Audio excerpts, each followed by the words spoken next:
guys, it's Sarah, and today is BookList Thursday. This is a video series I do with my friend Lindsay over at Lindsay's Little Library.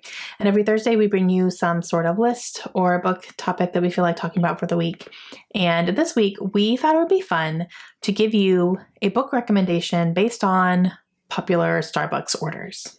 Now, anytime you go to Starbucks, you can order just about anything you want, any way you want. There's endless possibilities, right? So these are I picked 5 off the top of my head that I could think of that people would be ordering, including myself, and thought about some books that could go with those. Okay, so the first one is my personal Starbucks order on a normal basis, if it's not the holidays when I like my pumpkin spice lattes. But normally I would get a white chocolate mocha. Those are my favorite. I like them hot. I don't like iced coffee, but I like them hot. So for me, when I think of a white chocolate mocha, that thinks of comfort for me. So I'm going to go with kind of a comfort read that I really enjoyed. And I'm going to say Nevermore by Jessica Townsend. This is a middle grade fantasy series that follows Morrigan, who is a young girl who believes she's destined to die on her 11th birthday based on this curse that has been put upon her. However, the night before her 11th birthday, as she's kind of preparing and having her last meal and doing all that stuff, she is approached by a man named Jupiter North, who basically tells her, look, you can go this way and be this way, or you can come with me. I'm going to select you to be put up to get into this school where you are going to thrive and you can have a really, really good life. And she has never heard of this place before, but she figures she has nothing to lose. So she goes with him. And he takes her to Nevermore, where she is put up to be in these trials to get into this magical school. So it's not a guarantee she's going to get in, but he has selected her as his candidate, if you will, to get into this school. So she has to prove herself to get in. So you kind of follow it from there. But definitely a comfort read for me because I do love middle grade. I love fantasy. So it was such a fun book to read and gave me a lot of nostalgia, just like reading that middle grade fantasy type stuff. So I would consider that definitely a comfort. So the next one I'm going to say is actually my husband's normal order as of right now. He likes the salted caramel cold brew. So he likes iced coffee. And for that one, I thought it would be fun to go with a book that is kind of the opposite, where it's a very hot and environmentally hot book, very atmospheric, you feel like you're in this really hot, humid place. And a good contrast to that would be like an iced coffee.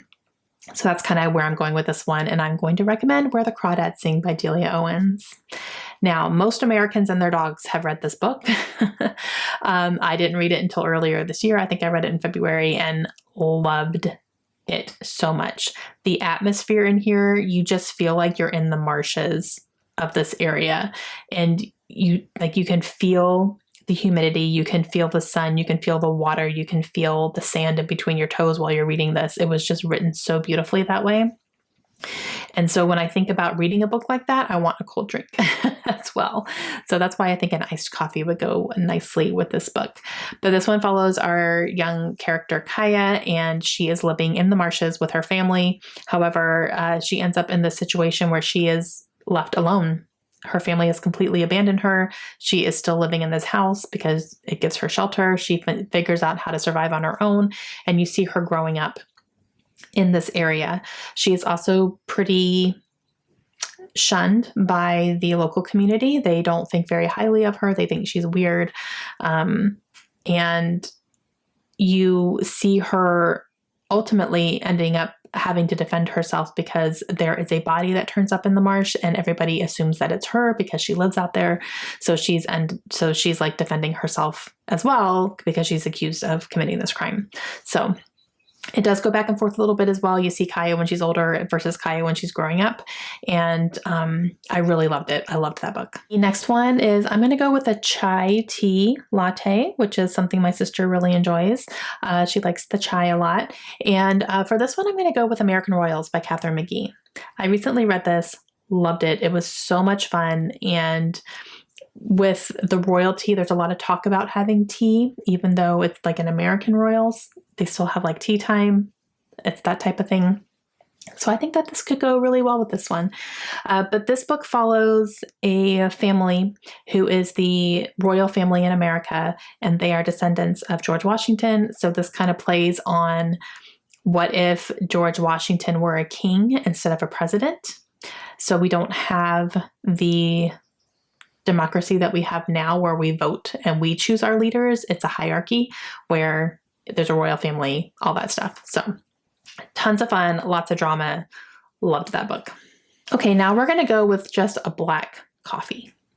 Just straight up, nothing but coffee. There's no extras. There's no fancy things. It's just coffee. And for this, I'm going to go with Lonesome Dove by Larry McMurtry.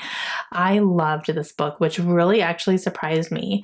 I have seen the miniseries of this, which I actually need to watch again. I don't know why I didn't watch it again right after I finished the book, but I grew up watching that. I watched it with my mom a whole bunch. This is one of my mom's favorite books, and she watched the miniseries obviously when it came on as well. And I loved the miniseries. I remember loving it. And then when I did read the book as an adult, I really loved it too.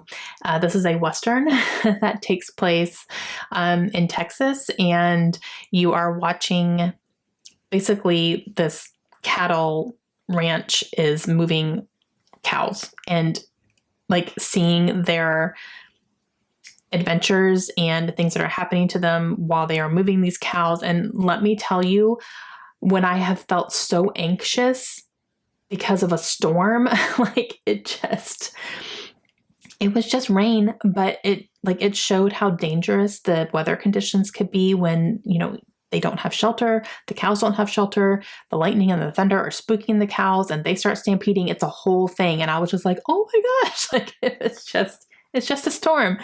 But it had such a big impact. And I loved the characters. Oh my gosh, I loved the characters so much. And it was fantastic. If you haven't read that book, it's a high recommend for me. And for my final one, we're going to go with a cappuccino, little fancier schmancier. And I would recommend The Paris Wife by Paula McLean for this one. This follows the wife of Ernest Hemingway while they were living in Paris. And I believe he had multiple wives. So I don't know which one this one is. I don't remember if it was his first wife or second wife, but one of his wives when he was living in Paris. And definitely, getting all the Paris descriptions and places they were going and things they were seeing and drinking and eating and all that stuff is very atmospheric that way. And then you are seeing the relationship between her and Ernest Hemingway, and he seemed to not be the easiest person to love. I'll say that. But definitely gave me the vibes of just like sitting in a Paris cafe and sipping on a cappuccino and reading this book, even though I've never been there. Let's be real.